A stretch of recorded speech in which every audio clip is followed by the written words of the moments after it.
Kirti. Myself Aruna. Myself Roja. Myself Kalpana. Myself Sushmita. Myself Kesuni.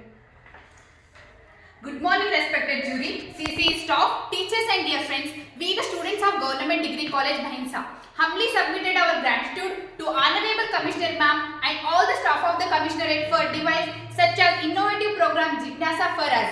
We are very much grateful to our Principal Buchaya sir for his encouragement, our mentor Dr. Santosh Kumar sir for the constant help in carrying out this project Jignasa is. Jignasa is wonderful platform for the development of research tendency and to instill scientific temper among the young brains.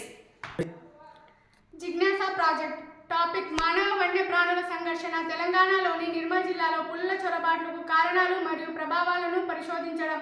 పరిచయం ఉపోద్ఘాతం. నిర్మల్ పట్టణం తెలంగాణ రాష్ట్రంలో కొత్తగా ఏర్పడిన జిల్లా. నిర్మల్ అనే పేరు 18వ శతాబ్దంలో నిమ్మనాయుడు పరిపాలించడం ద్వారా వచ్చింది. నిర్మల్ పట్టణం 19.10 డిగ్రీల నార్త్, 78.31 డిగ్రీల సెంటీగ్రేడ్ అక్షాంశ రేఖాంశంలో ఉంది. ఇది కొయ్య బొమ్మలకు ప్రసిద్ధి. నిర్మల్ జిల్లా రాజధాని హైదరాబాద్కు ఉత్తరం 210 కిలోమీటర్ల దూరంలో ఉంది. నిర్మల్ చుట్టూ కొండలు, గుట్టలు, కోటలు, ఛత్తీస్గఢ్, షాన్గఢ్ కందకాలు ఏర్పడి నీటితో నిండుగా ఉండే గొలుసుకట్టు చెరువులు ధర్మసాగర్, బంగాల్పేట్ చెరువు, పల్లె చెరువు, ఖజానా చెరువు, కంచెరోని చెరువు, మంజులాపూర్, డ్యాంగాపూర్ చెరువులు మరియు నిర్మల్ పరిధిలో 22,227.59 హెక్టార్ల అడవి ఉంది. నిర్మల్ చుట్టూ ఉన్న గుట్టలు, కోటలు, చెరువులు, అడవి ఉండటం వలన పులుల నివాసానికి అనుకూల ప్రాంతంగా ఉంది. నిర్మల్ జిల్లాలో పులులు గత 40 నుండి 50 సంవత్సరాల వరకు ఉన్నాయి, కానీ చాలా తక్కువ సంఖ్యలో ఉండేవి. కానీ జనాభా పెరగడంతో పట్టణ పరిధి పెరిగి అడవి విస్తీర్ణం తగ్గడం వల్ల అడవుల్లో ఉన్న పులులు రోడ్ల మీదకు రావడం జరుగుతుంది. అంతేకాకుండా పులులు జనావాసాల్లోనికి రావడం జరుగుతుంది. పులుల సంఖ్య విపరీతంగా పెరగడం వల్ల నిర్మల్ జిల్లా చుట్టూ ఉన్న పంటలు తీవ్రంగా నష్టపోవడం జరుగుతుంది. ఇటీవలి దశాబ్దంలో భారతదేశంలో పులుల జనాభా గణనీయమైన పెరుగుదలను నమోదు చేసింది. దీనికి తీవ్రమైన సంరక్షణ ప్రయత్నాలే కారణం.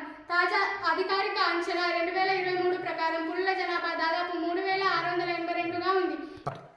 మరణాలు. ఈ సంఘర్షణ కారణంగా మానవ మరియు పులుల మరణాలు రెండు సంభవిస్తున్నాయి.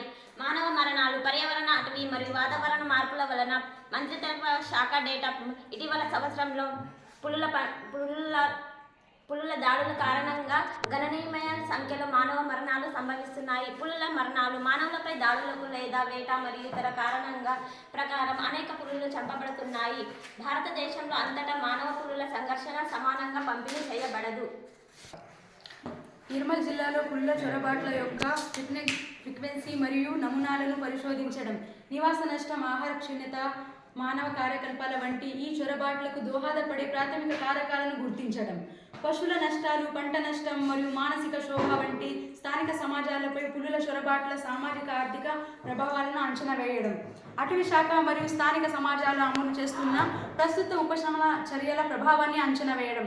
పర్యావరణ మరియు సామాజిక ఆర్థిక కోణాలను పరిగణలోనికి తీసుకొని ఈ ప్రాంతంలో మానవ పూర్తి సంఘర్షణను తగ్గించడానికి సాధ్యమయ్యే మరియు స్థిరమైన పరిష్కారాలను సిఫార్సు చేయడం.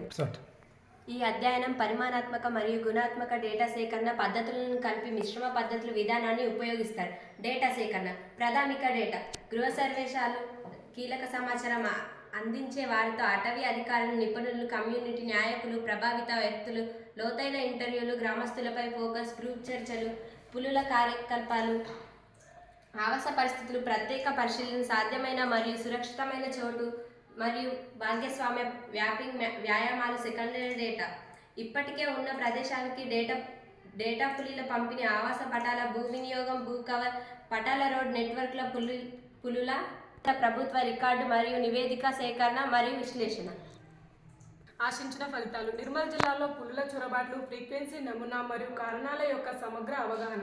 స్థానిక సమాజాలపై చొరబాట్లు, సామాజిక ఆర్థిక ప్రభావాన్ని డాక్యుమెంటేషన్. ఇప్పటికీ ఉన్న ఉపశమనాల చర్య ప్రభావాన్ని అంచనా వేయడం. మానవ పులి సంఘర్షణను తగ్గించడానికి ఆధారిత సిఫారసుల అభివృద్ధి వీటిలో ఉన్నాయి. నివాస కారిడార్లను బలోపేతం చేయడం మరియు ఆహార స్థావరాన్ని మెరుగుపరచడం. ప్రాముఖ్యత.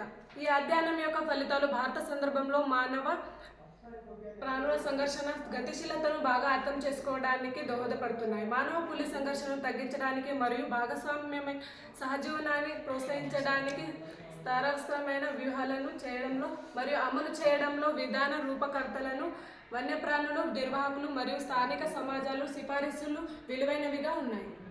Thank you.